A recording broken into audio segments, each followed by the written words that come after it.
اللهم صل على محمد. اللهم صل على محمد وعلى محمد وعجل فرجهم. السلام علیکم ورحمۃ اللہ وبرکاتہ. حضرات، آج شوال کی 14 تاریخ ہے 1441 اور جون کی 6 تاریخ ہے 2020، اور ہم آج انشاءاللہ سورہ توبہ کی آیت نمبر 28 اور 29 کی تلاوت کا شرف حاصل کریں گے. اعوذ باللہ السمیع العلیم من الشیطان اللعین الرجیم. بسم اللہ الرحمن الرحیم. الحمد للہ رب العالمین والصلاة والسلام علی سیدنا ونبینا ومولانا ابی القاسم محمد وآلہ الطیبین الطاہرین المعصومین واللعنة الدائمة على أعدائهم أجمعين من الآن إلى يوم الدين. أما بعد فقد قال الله في كتابه الكريم بسم الله الرحمن الرحيم. يا أيها الذين آمنوا إنما المشركون نجس فلا يقربوا المسجد الحرام بعد عامهم هذا وإن خفتم عيلة فسوف يغنيكم الله من فضله إن شاء إن الله عليم حكيم. قاتلوا الذين لا يؤمنون بالله ولا باليوم الآخر ولا يحرمون ما حرم الله ورسوله ولا يدينون دين الحق من الذين أوتوا الكتاب حتى يعطوا الجزية عن يد وهم صاغرون. صدق الله العلي العظيم.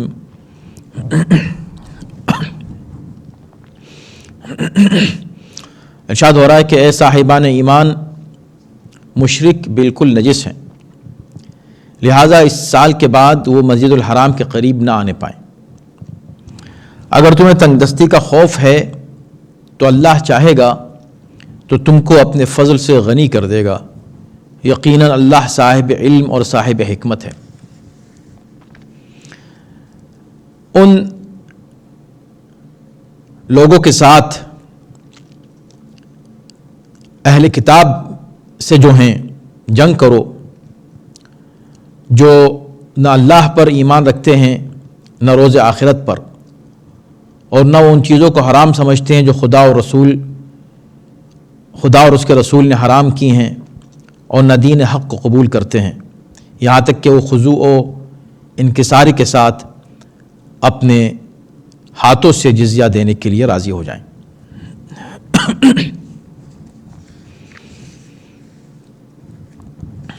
حضرات، آپ جانتے ہیں کہ یہ سورہ توبہ نازل ہی ہوا مشرکین سے برات کے لیے، اور برات ہی کے لفظ سے شروع بھی ہوتا ہے، اور اس کا اعلان امیر المومنین حضرت علی ابن ابی طالب علیہ السلام نے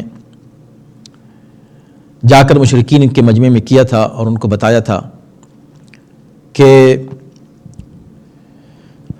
ان سے اللہ اور رسول بیزار ہیں اور ان سے اعلان براءت کرتے ہیں، اور ان کے ساتھ جو معاہدہ تھا اس معاہدے کو توڑ دیا گیا تھا، اور وہ ساری تفصیلات آپ کے سامنے پیش کی جا چکی ہیں کہ معاہدہ کس طرح ٹوٹا اور اس کا ذمہ دار کون تھا. اب یہاں اسی بات کو آگے بڑھایا جا رہا ہے، اور وہ ایک اعلان، وہ 4 باتیں جو امیر المومنین نے وہاں بیان کی تھیں، جن کا اعلان کیا تھا اظہار برات کے موقع پر، ان میں سے ایک بات یہ بھی تھی کہ مشرکین مسجد الحرام میں داخل نہیں ہو سکیں گے. تو اسی کو دوسرے انداز میں پیش کیا جا رہا ہے. یہ کہا جا رہا ہے کہ اے صاحبان ایمان، یاد رکھو کہ مشرک بالکل نجس ہیں. نجسن، انما المشرکون، انما کلمہ حصر ہے، یعنی اس کے سوا کچھ نہیں کہ بس وہ نجس ہیں۔ اور یہ نجس کا لفظ استعمال ہوا ہے قرآن میں، بہت سے الفاظ استعمال ہوئے ہیں ناپاکی کے لیے، ان میں سے رجس کا لفظ کافی استعمال ہوا ہے۔ اور یہ نجس کا مطلب بھی وہی نجاست ہے، گندگی اور پلیدی، ناپاکی۔ یعنی مشرک ایسے گناہ کے مرتکب ہوتے ہیں جو سب سے بڑا گناہ ہے اور بہت ہی شدید اور ناقابل معافی جرم ہے، شرک کرنا اللہ کی ذات میں۔ جیسے کہ قرآن میں دوسرے مقامات پر ارشاد ہوا، سورہ لقمان میں کہا ان الشرک لظلم عظیم، یقیناً شرک ایک ظلم عظیم ہے۔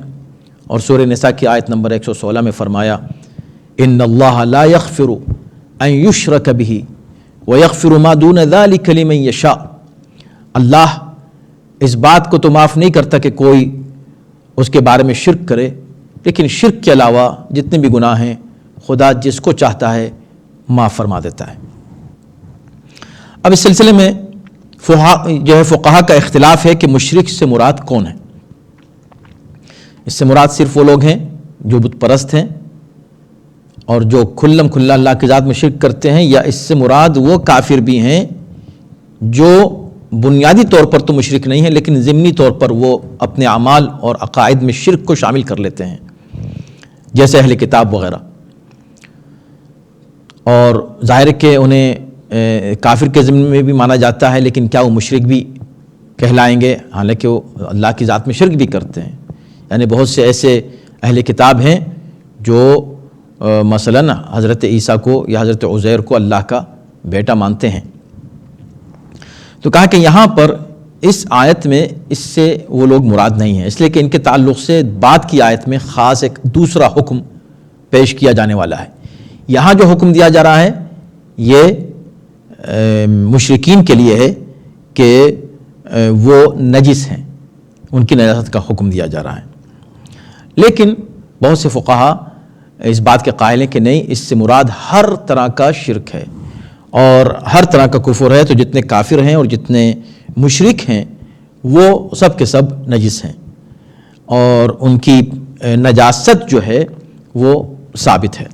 البتہ اس میں اختلاف ہے کہ نجاست کا کیا مفہوم ہے یہاں پر، یعنی کس اعتبار سے وہ نجس ہیں، چونکہ وہ انسان ہیں، اللہ نے انسان کو خلق کیا ہے، اشرف المخلوقات بنایا ہے، لقد کرمنا بنی آدم، بنی آدم کو، اب اس میں بنی آدم میں یہ نہیں کہا کہ مسلمانوں کو، بلکہ لقد کرمنا بنی آدم وحملناہم فی البر والبحر۔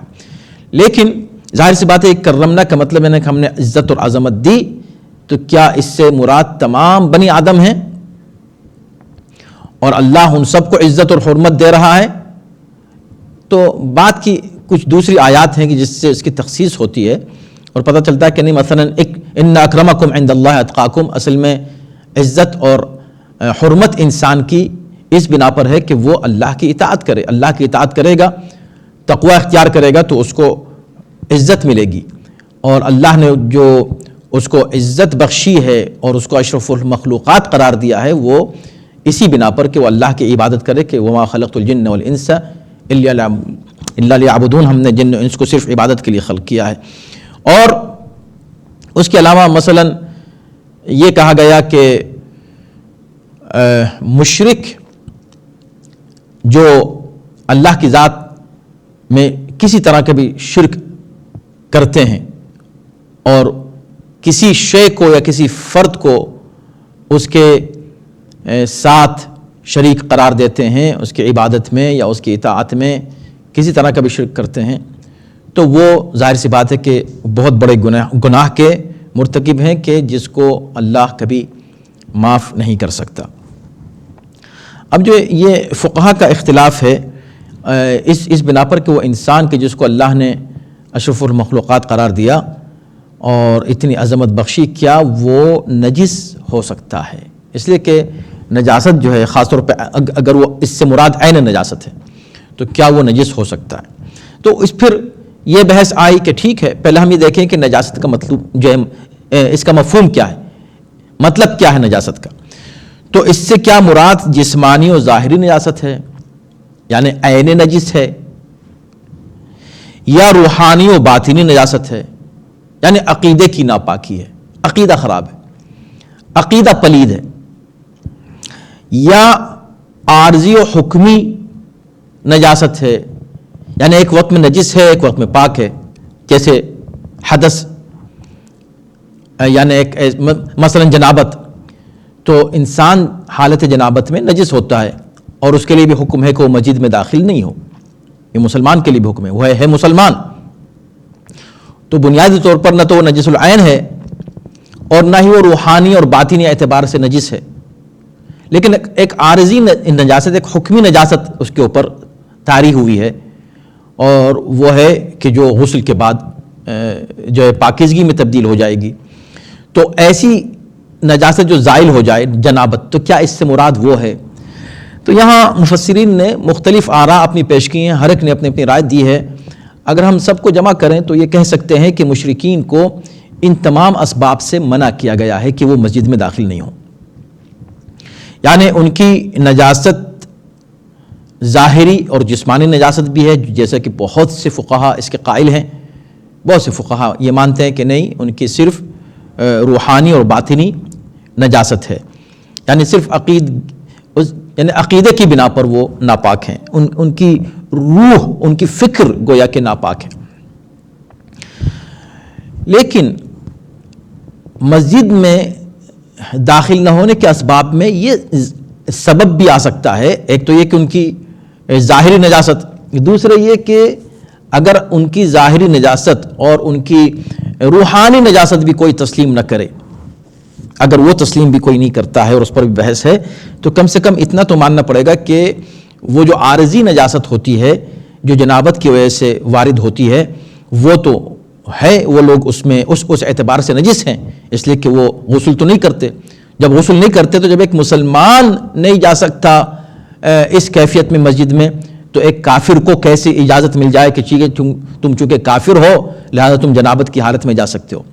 تو اوور آل یہاں اصل میں ایک سزا کے طور پر، چونکہ یہ وہ مشرکین ہیں کہ جو اسلام کے پھیل جانے کے بعد اور اسلامی حکومت قائم ہونے کے بعد اور فتح مکہ کے بعد بھی شرارتوں پر قائم اپنی رہے، اور وہ لوگ ان شرارتوں سے باز نہیں آئے جو وہ کرتے رہے، تو پھر آخر میں ظاہر سی بات ہے کہ یہ حکم آنا تھا کہ یہ وہ مشرک ہیں کہ جن کو ہم منع کرتے ہیں کہ ابھی مسجد الحرام میں نہیں آئیں گے۔ اب ایک دوسرا سوال یہاں آتا ہے کہ فلا یقرب المسجد الحرام بعد عامہم ھذا، اس سال کے بعد یہ مسجد الحرام میں نہیں آئیں گے۔ یہ کون سا سال ہے کہ جس سال کے بعد منع، یعنی اب تک تو تم آتے رہے، اب تک کوئی مسئلہ نہیں تھا، لیکن اب اس کے بعد تم نہیں آؤ گے۔ وہ کون سا سال ہے کہ جس کے بعد منع کر دیا گیا کہ اب تم نہیں آؤ گے؟ وہ سال ہے 9 ہجری کا سال، یہ وہی جس میں پیغمبر اسلام نے پہلے سورہ توبہ اپنے ایک صحابی کو حضرت ابو بکر کو دیا کہ جا کر پہنچاؤ، اور بعد میں ان کو راستے ہی سے واپس بلا لیا اور حضرت علی کو بھیجا کہ تم جا کر پہنچاؤ، اس لیے کہ حکم خدا آیا ہے کہ لا یبلغ الا انت ورجل منک، یا تو تم پہنچاؤ گے اے ہمارے حبیب اس سورے کو، یا وہ جو تم میں سے کوئی ہو، یعنی تم جیسا کوئی ہو۔ تو ظاہر سی بات ہے کہ پھر حضرت علی ہی کو بھیجنا تھا، تو حضرت علی گئے تھے۔ یہ 9 ہجری کا زمانہ ہے۔ 8 ہجری میں جیسے کہ آپ جانتے ہیں کہ 8 ہجری میں فتح مکہ ہوا ہے، یعنی مکہ فتح ہو چکا ہے اور اسلام کی حکومت گویا قائم ہو چکی ہے۔ 9 ہجری میں یہ اعلان کیا جاتا ہے اظہار برات کا۔ اسی 9 ہجری ہی سے بعد عامہم ھذا، اب آج کے بعد سے کافروں کے لیے ممنوع ہے کہ وہ داخل ہوں مسجد الحرام میں۔ تو ایک بات یہ طے ہو گئی کہ وہ سال کے جس سال کا یہاں اشارہ کیا جا رہا ہے بعد عامہم ھذا، یہ 9 ہجری ہے۔ 9 ہجری کے بعد پھر مشرکین کو حق نہیں ہے کہ وہ مسجد الحرام میں داخل ہوں۔ اب ایک اور مسئلہ آتا ہے یہاں، فلا یقرب المسجد الحرام سے مراد کیا ہے؟ یہ مسجد کون سی مسجد ہے؟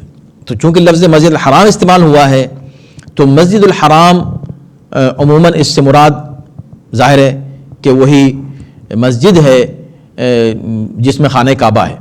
خانہ کعبہ اور اس کے اطراف میں جو مسجد ہے وہ مسجد الحرام ہے، تو اس مسجد میں داخلے پر پابندی ہے. لیکن یہ کہا جا رہا ہے کہ لا یقرب المسجد الحرام، اس مسجد الحرام کے قریب بھی نہیں آئے. اب یہ قریب بھی نہیں آئے کا مطلب کیا ہے؟ تو کچھ لوگوں نے کہا کہ اس سے مراد یہ ہے کہ اب وہ حج اور عمرہ نہیں کر سکتے، ختم. وہ جس طرح کے حج کیا کرتے تھے، وہ خرافاتی حج، وہ زمانہ جاہلیت کا حج جس میں ننگے ہو کر خانہ کعبہ کے چاروں طرف گھوما کرتے تھے، وہ سب چیزیں بند ہو جائیں گی. اب حج ہوگا اسلامی طریقے سے، جس طریقے سے خدا نے بتایا ہے، اور کوئی مشرک وہاں جا ہی نہیں سکے گا. یعنی حج اور عمرے پر گویا ان کی پابندی تھی. کچھ کہتے ہیں نہیں، اوور آل ہر طرح مسجد میں داخلے پر پابندی ہے. کچھ اور فقہا ہیں، اور بہت بڑی اکثریت ہے ان فقہا کی، جو یہ کہتے ہیں کہ اس سے مراد صرف مسجد الحرام نہیں ہے، دنیا کی جتنی مسجدیں ہیں ان سب میں پابندی ہے کہ کافر ان میں داخل نہیں ہوگا، اس لیے کہ وہ سب اللہ کے گھر ہیں، اور ان میں جیسے ایک مسلمان حالت جنابت میں نہیں جا سکتا، لیکن یہ حالت جنابت کے بعد غسل کر لیتا ہے تو آ سکتا ہے. یہ چونکہ غسل نہیں کرتا، اور اس کا غسل کے لیے نیت ہونی چاہیے قربت اللہ کی، کہ میں اللہ کے لیے کر رہا ہوں. اگر وہ غسل کر بھی لے، شاور لے بھی لے، تو وہ چونکہ خدا کے لیے نہیں کر رہا ہے، اس کا غسل نہیں ہوگا. جب غسل نہیں ہوگا تو وہ نہیں آ سکتا. یعنی یہ ایک سبب ہے ان اسباب میں سے کہ مشرک عام مسجدوں میں بھی داخل نہیں ہو سکتا. ایک اور نظریہ ہے، اور وہ یہ ہے کہ یہاں پر مسجد الحرام سے مراد پورا مکہ ہے. یعنی پورے مکے میں کافر داخل نہیں ہو سکتے. چنانچہ آج تک یہ حکم جاری ہے، اور پیغمبر اسلام کے زمانے سے لے کر ابھی تک یہ حکم ہے کہ مکے میں کافر داخل نہیں ہو سکتا. اب ظاہر ہے کہ اب وہ ضمنی دوسری بات چلی جائے گی دوسری طرف، لیکن ایک سوال عام طور پہ کیا جاتا ہے، خاص طور پر ہمارے اس دور میں جبکہ حقوق بشر کی بہت بات کی جاتی ہے اور ڈسکرمنیشن نہ ہو اس کی بات کی جاتی ہے، کہ بھئی کافر کیوں نہیں جا سکتا مکے میں؟ آج بھی اگر وہ جا کر دیکھنا بھی چاہے مکے کو، تو بھئی میں جا کر دیکھوں تو صحیح اللہ کا گھر کیسا ہوتا ہے، نہیں جا سکتا. ایسا کیوں ہے؟ تو اس بات کو سمجھیں، جیسے بھی ہم نے کہا کہ بھئی مسلمان بھی حالت نجاست میں مسجد میں نہیں جا سکتا. تو ٹھیک ہے مسجد میں نہیں جا سکتا، لیکن مکے میں تو جا سکتا ہے حالت نجاست میں. یعنی مسلمان کے لیے منع نہیں ہے کہ وہ مکے کی کسی ہوٹل میں حالت جنابت میں گھومتا پھرے، منع نہیں ہے، مسجد میں نہیں جا سکتا. تو پھر کافر کو کیوں منع ہے مکے میں جانے کے لیے؟ اس کا سبب یہ ہے کہ مکہ اور پورا مکہ مسلمان بھی اس میں داخل نہیں ہو سکتا. کیوں؟ مسلمان اگر داخل ہونا چاہے تو اس کو احرام پہننا پڑتا ہے. بغیر احرام کے مسلمان بھی مکے میں داخل نہیں ہو سکتا. آپ کہیں سے بھی آ رہے ہوں کسی میقات پر، آپ کو احرام باندھنا ہوگا اور عمرے کی نیت کرنی ہوگی. تو بغیر احرام کے مکے میں جا نہیں سکتے. یہ مسلمان بھی، یعنی آپ اور ہم بھی نہیں جا سکتے. تو جب ہم نہیں جا سکتے تو کوئی کافر کہے گا ٹھیک ہے میں احرام باندھ لیتا ہوں، مجھے کیا کپڑا. تو احرام کپڑا پہننے کا نام نہیں ہے. احرام بھی نیت سے سٹارٹ ہوتا ہے کہ میں یہ احرام باندھ رہا ہوں قربتاً الی اللہ، خدا کی خوشنودی کے لیے، خدا کے حکم کو بجا لانے کے لیے، اللہ کے حکم کو. تو اگر کافر یہ کہہ دے کہ میں یہ اللہ کے حکم کو بجا لانے کے لیے کر رہا ہوں، تو کافر کب رہا؟ وہ مسلمان ہو گیا. اور اگر یہ نیت نہیں کرے تو اس کا احرام نہیں ہوا. احرام نہیں ہوا تو داخل نہیں ہو سکتا مکے میں. یہ ٹیکنیکل ایک وجہ تھی جو میں نے آپ کے سامنے پیش کر دی. لیکن اوور آل یہاں پر جو بات کہی جا رہی ہے وہ یہ کہا جا رہا ہے کہ ان کے داخل نہ ہونے کا سبب ان کی نجاست ہے، جس قسم کی بھی نجاست ہو، جس کا ذکر ابھی ہم نے کیا ہے. اب یہاں پر یہ ہے کہ بھئی یہ پورے مکے کو کیسے شامل کر لیا؟ یہاں تو مسجد الحرام کہا جا رہا ہے. تو بات کا جملہ اس کی وضاحت کر رہا ہے. یعنی اس کے بہت سے امکانات ہیں کہ یہاں یہ جو حکم دیا جا رہا ہو کہ اب وہ مسجد الحرام میں داخل نہیں ہو سکتے. ایک تو یہ سبب ہے اس کا کہ فلا یقربو کہا، فلا یدخلو نہیں کہا کہ مسجد الحرام میں داخل نہیں ہو سکتے، نہیں کہا، بلکہ یہ کہا کہ مسجد الحرام میں کہ قریب بھی نہیں جا سکتے. اب قریب جانے کے لیے ان کو مکے میں داخل ہونا پڑے گا، تو مکے میں نہیں آ سکتے. دوسری بات یہ ہے کہ جو بات کا جو جملہ ہے وہ اس کی مزید وضاحت کر رہا ہے. وَإِنْ خِفْتُمْ عِيلَةً فَسَوْفَ يُغْنِيكُمُ اللَّهُ، اگر تم اس بات سے خوف زدہ ہو، جیسے یہ حکم نازل ہوا کہ بھئی اب مشرکین داخل نہیں ہو سکتے، تو یہ خوف ہوا کہ یہ اب ہماری تجارت ہی انہی سے ہے، سارا لین دین، اقتصادی نظام، معاشی پورا سسٹم ہمارا تو سب کا سب متاثر ہوگا. اب ہم کیا کریں؟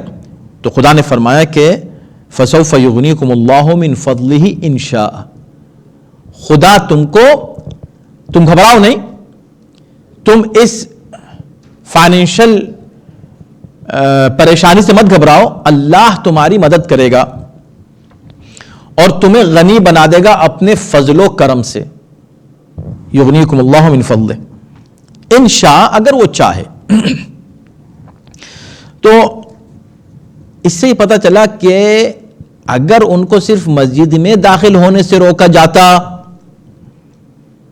تو مسجد میں داخل ہونے سے تجارت کا کیا تعلق ہے؟ اس کا مطلب یہ ہے کہ نہیں، پورے علاقے میں مکے میں داخل ہونے سے منع کیا جا رہا ہے. اب چونکہ پورے شہر میں داخل ہونے سے منع کیا جا رہا ہے تو پھر شہر والوں کو یہ فکر ہوئی کہ بھئی یہ جو مشرکین آتے تھے اس سے ان کے بازار جو ہے ان میں رونق تھی، ان کی تجارتوں میں گویا رونق تھی، اب وہ نہیں رہیں گے تو ان کا کیا ہوگا. تو اس سلسلے میں پھر یہی بات کہی جا رہی ہے کہ فسوف یغنیکم اللہ من فضلہ، تمہیں اللہ جو ہے اپنے فضل سے تمہارے لیے انتظام کرے گا. تو مسجد کے اندر تھوڑی کرے گا انتظام، یعنی شہر میں دوسرے انشاءاللہ رزق و روزی کے سامان تمہارے لیے اللہ مہیا فرما دے گا، تمہیں فکر کی ضرورت نہیں ہے. تو اس سے ایک بات یہ ظاہر ہوئی کہ یہ جو ممانعت ہے، یہ ممانعت صرف مسجد میں داخل ہونے کی نہیں ہے، بلکہ اطراف مسجد میں، مسجد کے قریب کے جو علاقے ہیں اور وہ مکہ ہے وہاں تک جانے کو بھی منع کیا گیا ہے. اب یہ ہوتا ہے کہ بھئی خدا نے جو وعدہ کیا وہ کیا تھا؟ فسوف یغنیکم اللہ من فضلہ، اللہ تم کو اپنے فضل سے عطا کرے گا، تمہیں غنی بنا دے گا، مستغنی کر دے گا، تم ان کے محتاج نہیں رہو گے ان مشرکین کے. اس کی فکر مت کرو، تم اس کی کیوں فکر کرتے ہو؟ جب خدا نے منع کیا ہے ایک بات اس کو مان لو، تسلیم کر لو. تو پھر تاریخ یہ کہتی ہے کہ، اور مفسرین نے لکھا ہے کہ اللہ نے اس کا انتظام کیا اور مختلف ذریعوں سے اس کا اہتمام ہوا کہ مسلمانوں کو کوئی فائنینشل ڈیفیکلٹی نہیں آئی، انہیں کوئی پریشانی اقتصادی نہیں ہوئی. کیوں؟ اس لیے کہ اسی موقع پر نجدہ، صنعاء اور جرش جو یمن کے علاقے ہیں وہاں کے لوگ مسلمان ہوئے، اور مسلمان ہونے کے بعد وہ اونٹوں پر اور سواریوں پر بہت زیادہ ساز و سامان، کھانے پینے کا سامان لاد کر لائے مکے میں، جس سے یہ مسلمان مستغنی ہو گئے اور خدا کا وعدہ پورا ہوا. اس کے علاوہ اہل کتاب مسلمان ہوئے اور انہوں نے جزیہ دینا قبول کیا، اس جزیے سے بھی کافی ان کے حالات مسلمانوں کے بہتر ہوئے اقتصادی. تو اللہ نے اس کا انتظام کیا. اس کے علاوہ مال غنیمت بھی ان کو حاصل ہوا، اور اس سے بھی ظاہر سی بات ہے کہ ان کی اقتصادی حالت بہتر ہوئی. تو اوورآل اللہ نے اس طرح کا انتظام کیا مشرکین کے اوپر تاکہ یہ مسلمان ڈپینڈ نہ ہوں اور یہ نہ سوچیں کہ ہم اگر مشرکین سے قطع تعلق کر لیتے ہیں اس اعتبار سے کہ ان کو نجس ہم مان لیں تو ہمارا کیا ہوگا، اور ہماری تجارت کا کیا ہوگا، ہمارا لین دین کا کیا ہوگا، ہمارے رزق و روزی کا کیا ہوگا. تو اللہ نے اس سب کا انتظام کیا. اب ایک لفظ یہاں استعمال کیا ہے آیت میں اللہ نے، انشاء، فسوف یغنیکم اللہ من فضلہ ان شاء، اللہ تمہیں اپنے فضل سے غنی کر دے گا اگر وہ چاہے، انشاء. یعنی یہ وہ آیت ہے جس میں خدا خود اپنے بارے میں انشاء کہہ رہا، انشاءاللہ. ہم کہتے ہیں نا کل ہم ایسا کریں گے، ہم کوئی وعدہ جیسے کرتے ہیں کہ انشاءاللہ ہم یہ کام کر دیں گے، انشاءاللہ اگر خدا چاہے تو یہ کر دیں گے. بھئی ہم تو اس لیے کہتے ہیں کہ یہ ہمارے اختیار میں نہیں ہے، توجہ کیجئے گا اس پر. ہم اس لیے انشاءاللہ کہتے ہیں کہ کوئی بھی چیز اس کائنات میں ہمارے اختیار میں نہیں ہے. ہم صرف وعدہ کر سکتے ہیں، ہم صرف یہ کہہ سکتے ہیں کہ ہم کل وہاں جائیں گے، کل ہم یہ کام کریں گے، کل کے بارے میں ہم کوئی بات کہیں، کوئی ارادہ ہم صرف ارادہ کر سکتے ہیں.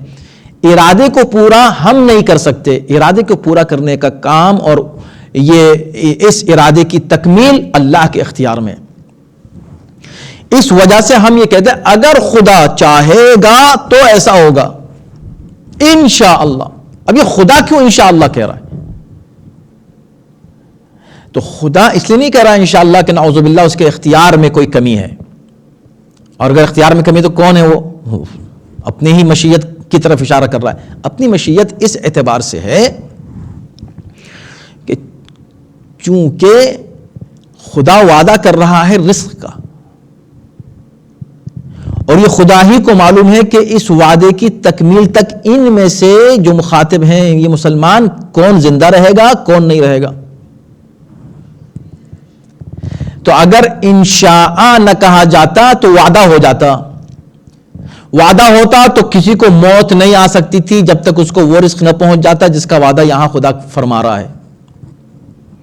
لیکن خدا یہ کہہ رہا ہے کہ نہیں، ہم اپنے وعدے کو پورا کریں گے جیسا ہماری مشیت ہوگی. یعنی جس کے لیے ہماری مشیت ہوگی اس کے لیے وعدہ پورا ہوگا، اور جس کی موت مثلا آ چکی ہے اس کے لیے وعدہ یہاں نہیں ہے. ہو سکتا ہے اس کے لیے آخرت میں دوسرے طرح کے وعدے ہوں جو وہاں پورے ہوں گے. فسوف یغنیکم اللہ من فضلہ ان شاء ان اللہ علیم حکیم. بے شک اللہ صاحب علم اور صاحب حکمت ہے. ہمارا آدھے سے زیادہ وقت اس ایک آیت میں گزر گیا ہے.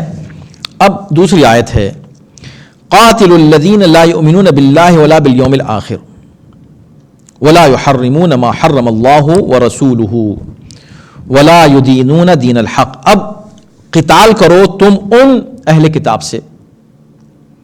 اہل کتاب سے جو ہے قتال کرنے کی بات کی جا رہی. کون سے اہل کتاب؟ جو نہ ایمان نہ تو اللہ پر ایمان رکھتے ہیں. چار ان کی صفات بیان کی گئی ہیں یہاں پر. تو اس کو ذہن میں رکھیے کہ اس سے پہلے مشرکین کا ذکر تھا، اور اس سے یہ بات واضح ہو گئی کہ یہاں اہل کتاب کا الگ سے ذکر کر کے یہ بات واضح ہو گئی کہ پہلا جو حکم تھا وہ مشرکین مکہ کے لیے ہے. یہاں ان کے لیے ایک خصوصی الگ سے ایک حکم دیا جا رہا ہے. قاتل الذین لا یؤمنون باللہ، ان لوگوں سے قتال کرو. چونکہ مشرکین سے قتال کا حکم شروع میں آ چکا ہے، اہل کتاب سے قتال کا حکم ابھی تک نہیں آیا تھا. اب اہل کتاب سے قتال کا حکم آیا. اور اس کو بھی ذہن میں رکھیں کہ قتل میں اور قتال میں فرق ہے. اس کو میں پہلے سے پہلے بیان کر چکا ہوں. مشرکین کے لیے کہا گیا تھا فَاقْتُلُوهُمْ حَيْثُ مَا ثَقِفْتُمُوهُمْ، جہاں جہاں تم کو مل جائیں یہ مجرم، ان کو تم مار ڈالو. اور اس کے بھی شرائط تھے، اس کے بھی احکام تھے، وہ بھی ہم تفصیل سے وہاں بیان کر چکے ہیں کہ کب کیسے کون مار سکتا ہے، کیسے مار سکتے ہیں، کیوں، وغیرہ وغیرہ. وہ سب بالکل ایک جیسے حکومت کے آرڈرز ہوتے ہیں، حکومت کے احکام ہوتے ہیں، اس طرح کے ہیں جس میں کورٹ شامل ہے اور جس میں احکام شریعت شامل ہیں. ویل آرگنائز حکومت قائم ہو چکی ہے، اور اس حکومت سے کہا جا رہا ہے کہ حکومت ایسا کرے، نہ کہ پبلک. کوئی کیوٹک سسٹم تھوڑی ہے. لیکن یہاں پر اہل کتاب کے لیے فَاقْتُلُوهُمْ کا لفظ نہیں ہے،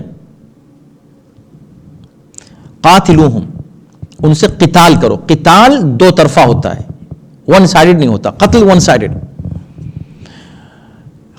قتال کا مطلب ہی یہ ہے کہ یہ ان اہل کتاب سے جنگ کی بات کی جا رہی ہے جو خود جنگ پر آمادہ ہیں.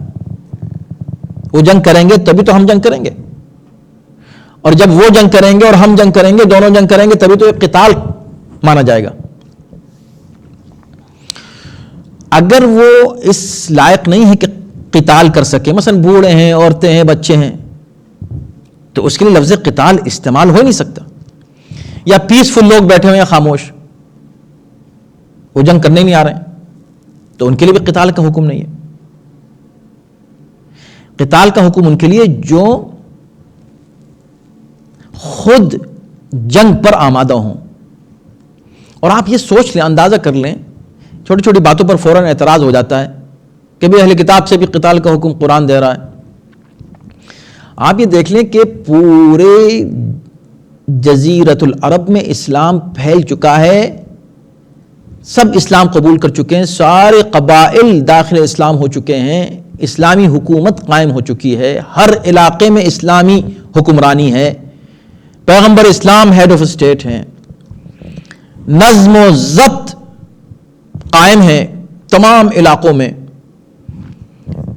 احکام شریعت نافذ ہیں تمام علاقوں میں، ایک حکومت چل رہی ہے. 9 ہجری کا معاملہ ہے. اس موقع پر اگر یہ حکم دیا کہ تم کسی سے قتال کرو، اس کا مطلب یہ کہ اس کے باوجود بھی کچھ ضدی، کچھ معاند، کچھ ایسے سر پھرے افراد موجود ہیں جو ابھی بھی اس حکومت سے ٹکرانے کو تیار ہیں. تو حکومت کو حکم دیا جا رہا ہے کہ اب تم ان سے قتال کرو، اور قتال کا مقصد وہی ہے کہ فتنے کو ختم کرنا ہے. یہی وجہ ہے کہ یہاں وضاحت کی، ورنہ وضاحت کی کیا ضرورت ہے؟ حکومت کہ مار ڈالو، ختم کر دو، ہٹاؤ، چلو جنگ کرو ان سے. جنگ نہیں، ایسے لوگوں سے جو یہ 4 ان کے جرم بیان کیے گئے ہیں. نہ تو وہ خدا پر ایمان رکھتے ہیں، نہ آخرت پر ایمان رکھتے ہیں. اور اس کو ذہن میں رکھیے گا کہ اہل کتاب میں اور مشرکین میں یہی ایک فرق ہے، اسی لیے ان کو ایک الگ کیٹیگری میں اسلام نے رکھا ہے، قرآن نے رکھا ہے، کہ مشرکین بالکل خدا کو نہیں مانتے، نہ آخرت پر ایمان رکھتے ہیں. اہل کتاب اللہ کو بھی مانتے ہیں، آخرت پر بھی ایمان رکھتے ہیں. یہاں ہی کہا جا رہا ہے کہ تم ان اہل کتاب سے جنگ کرو جو نہ خدا پر ایمان رکھتے ہیں، نہ آخرت پر ایمان رکھتے ہیں. اس کا مطلب یہ ہے کہ کچھ ایسے اہل کتاب سے جنگ کی بات کی جا رہی ہے جو ایسے سرکش ہیں کہ انہیں نہ خدا کی پرواہ ہے، نہ آخرت کی پرواہ ہے. یعنی خود اپنے عقیدے کے اعتبار سے بھی نہ وہ خدا کو مان رہے ہیں، نہ آخرت کو مان رہے ہیں. اور یہ وہی کرمنلز ہو سکتے ہیں، وہ اس طرح کے مجرم ہو سکتے ہیں کہ جو خود کو کسی دین اور کسی مذہب سے متصل اور منسلک مانے اور دعویٰ کریں کہ ہم فلاں دین کے ماننے والے ہیں، اور اس کے بعد اسی کی مخالفت کریں. جیسے ہمارے یہاں آج کے دور میں آپ دیکھ لیں، کہنے کو مسلمان ہیں لیکن پوری دنیا میں دہشت گردی اسلام کے نام پر جو انہوں نے پھیلائی، اور ابھی تک سلسلہ جاری ہے. قرآن کی آیتیں پڑھ پڑھ کے ظلم کیا. مگر اصل میں یہ لوگ نہ خدا پر ایمان رکھتے ہیں، نہ آخرت پر. اگر خدا پر ایمان رکھتے تو اللہ کے نام پر کسی کو قتل نہ کرتے یہ دہشت گرد آج کے، یہ ٹیرورسٹ. اور اگر آخرت پر ایمان ہوتا تو خوف خدا ہوتا اور یہ ظلم نہ کرتے جنہوں نے ظلم کیے ہیں. اس کا مطلب یہ ہوا کہ جن اہل کتاب کی یہاں پر بات کی جا رہی ہے، یہ اس طرح کے لوگ ہیں کہ وہ نہ خدا پر ایمان رکھے ہوئے ہیں، نہ آخرت پر. تو کوئی نہ کہ نہیں وہ تو اللہ کو بھی مانتے ہیں، رسول کو بھی مانتے ہیں، اور وہ تو آخرت کو بھی مانتے نہیں. وہ مانتے ہی نہیں ہیں. مانتے ہوتے تو یہ حرکتیں نہ کرتے. اس کا مطلب ہے کہ کچھ شدید جرائم ان کے سامنے تھے جس کی وجہ سے قرآن اس کا ذکر کر رہا ہے. تیسری بات یہ ہے کہ ان چیزوں کو حرام نہیں سمجھتے جس کو خدا نے اور رسول نے حرام کیا ہے. خدا نے رسول. اب یہاں پر بھی اسی وجہ، شاید اسی وجہ سے مفسرین نے یہاں یہ بحث کی ہے کہ وہ رسول ہی سے مراد کیا ان کے اپنے رسول ہیں، یعنی حضرت موسیٰ نے جن چیزوں کو حرام کیا اس کو بھی نہیں مانتے، اور حضرت عیسیٰ نے جن کو حرام کیا اس کو بھی نہیں مانتے، یا یہاں اس سے مراد رسول کائنات خاتم النبیین ہے. خیر زیادہ قرین عقل یہ ہے کہ اس سے مراد خاتم النبیین ہے. اس کی وجہ ہے کہ خاتم النبیین کی تعلیمات اصل میں تمام انبیاء کی تعلیمات کا خلاصہ ہیں، اور جب مطلق لفظ رسول استعمال ہو، مطلق لفظ رسول، یا تو رسول کے ساتھ نام ہو، اگر نام ہو تو پھر وہ جس کا نام ہے وہی رسول مراد ہے، اگر نام نہیں ہے اور صرف رسول کہا گیا ہے تو اس سے خاتم النبیین مراد ہے۔ تو یہاں پر ورسولہ ہی چونکہ مطلق استعمال ہوا ہے تو اس سے مراد پیغمبر اسلام ہے۔ تو نہ اللہ کی بات مانتے ہیں، نہ رسول کی بات مانتے ہیں، ولا یدینون دین الحق، اور دین حق کو اپنا راستہ نہیں بناتے۔ دین کا مطلب مذہب بھی ہے اور دین کا مطلب قانون بھی ہے، تو اس سے یہ بھی مراد ہو سکتا ہے کہ یہ دین کو تو نہیں مان رہے ہیں، ولا یدینون دین الحق، دین حق جو ہے اس کے قوانین کو یہ تسلیم نہیں کر رہے ہیں، مان ہی نہیں رہے ہیں۔ بھائی اس وقت ایک اسلامی حکومت قائم ہو چکی ہے، اس کا قانون اساسی قرآن ہے، اس کے کچھ قوانین ہیں اس حکومت کے، لاز ہیں، ان کو فالو نہیں کر رہے ہیں۔ کون سی حکومت ہے جو ایسے سرکشوں کو جو اس حکومت کے قوانین کو نہ مانے ان کو ایزی چھوڑ دے گا، جاؤ جانے دو؟ کوئی چھوڑ دے گا؟ اور خاص طور پہ جب کہ وہ بغاوت پر آمادہ ہو۔ مسئلہ بغاوت کا ہے، اگر خاموشی سے رہیں، اقلیت کے طور پہ رہیں تو کوئی مسئلہ نہیں ہے، اس کا ذکر بھی ابھی آ رہا ہے۔ تو اس کا مطلب یہ ہے کہ یہ چار صفات جن اہل کتاب میں تھیں ان سے قتال کا حکم دیا جا رہا ہے۔ عام طور پر ہر اہل کتاب سے جنگ کی بات نہیں کی جا رہی ہے، اور اس کی سب سے بڑی دلیل میں دینے جا رہا ہوں آپ کو، اس لیے کہ بہت سے مفسرین نے اس کو اگنور کیا، اس حقیقت کو۔ یہاں پر بات کرتے ہوئے بہت سے مفسرین گزر گئے ہیں اور دوسرے رخ پر گئے ہیں، لیکن اس حقیقت پر توجہ نہیں کی ہے کہ اس سے مراد تمام اہل کتاب نہیں ہے کہ قاتلو ہر ایک سے، بلکہ یہ چار صفتیں جن کی بیان کی ہیں، ورنہ صرف اہل کتاب سے قتال کرو یہ کہہ دیا جاتا، جیسے وہاں مشرکین کے لیے صفتیں بیان نہیں کی، مشرکین بس مشرکین نجس ہیں، ختم، اور اب مسجد میں داخل نہیں ہوں گے، اتنا کہا گیا۔ یہاں نہیں کہا گیا کہ اہل کتاب سے آگے جنگ کرو، نہیں، فرق رکھا۔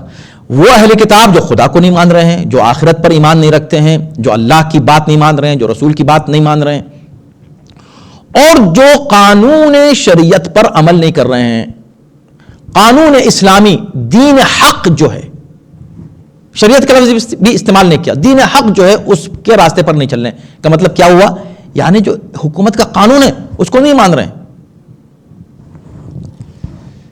تو اس کی دلیل میں آپ کو دے رہا ہوں کہ سب نہیں ہے، اس کی دلیل یہ کہ یہ 9 ہجری کی بات ہے جو بات ہو رہی ہے، اور 10 ہجری میں ایک بہت بڑا وفد نجران سے آتا ہے مدینے۔ اگر قتال کا حکم دیا گیا ہوتا تو یہ آیت تو ان پر بھی نافذ ہوتی، اور اس وقت ان سے قتال کیا جا چکا ہوتا، اور زور زبردستی سے ان سے اس وقت جزیہ لے لیا گیا ہوتا۔ ان کا موجود ہونا، حکومت اسلامی میں ایک علاقے کا ایسا موجود ہونا جس میں نصارہ موجود ہیں، عیسائی کرسچنز موجود ہیں، اور ان کے رہبر آ رہے ہیں پیغمبر اسلام سے ڈیبیٹ کرنے کے لیے۔ اب اس کے لیے بھی ہمت چاہیے کہ ہیڈ آف اسٹیٹ سے ڈیبیٹ کرنے آ رہے ہیں، اس کا مطلب یہ کہ اتنی ان کو آزادی ہے، فریڈم ہے، کہ وہ نہ صرف اپنے دین پر عمل کر رہے ہیں فریڈم کے ساتھ، بلکہ وہ آ کے ہیڈ آف اسٹیٹ سے بحث بھی کر رہے ہیں، اور ڈیبیٹ ہو رہا ہے اور چل رہا ہے، اور ساری جتنے بھی دلیلیں ہیں پیغمبر دے چکے ہیں اور وہ ایک بھی نہیں مان رہے ہیں، اور آخر میں نتیجہ کیا ہو رہا ہے کہ مباہلہ ہو رہا ہے، مباہلہ۔ یہ مباہلہ جو ہوا یہ خود اس بات کی دلیل ہے کہ اسلام نے اقلیتوں کو بہت زیادہ آزادی دی ہوئی تھی، اور اسی کا نتیجہ وہ مباہلہ تھا۔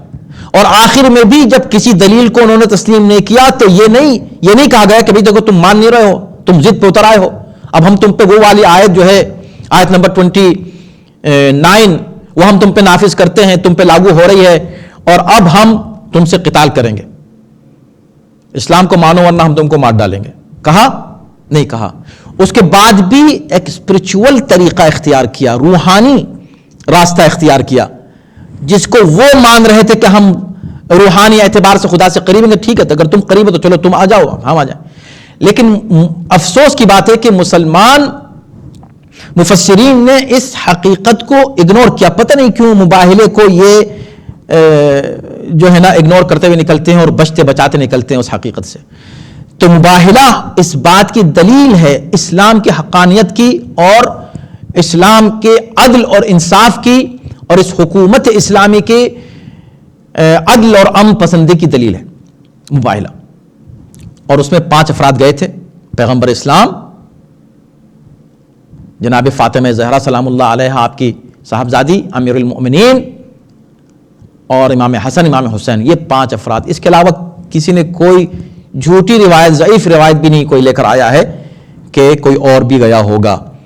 صرف یہ 5 گئے تھے اور اسلام کی بالادستی ان 5 کے سبب سے وہاں پر ثابت ہوئی.